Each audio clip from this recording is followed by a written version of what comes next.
দুপুর 12টায় আল্লাহ তাআলারই একটি খাস নাম 7 বার আপনি পড়বেন।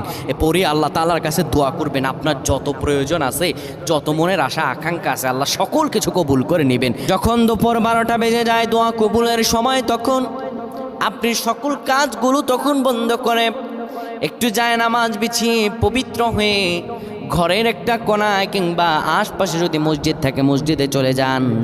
ক্যাবলামুখী হয়ে বসে পড়েন।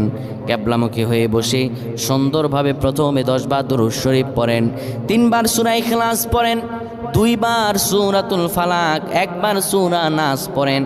এরপরে আপনি আল্লাহ তাআলার এই খাস নামটা ধরে পড়েন, আর রহমান আর রহমান আর রহমান 7 বার পরে এরপরে আবার দুরূদ পরে দোয়া করেন।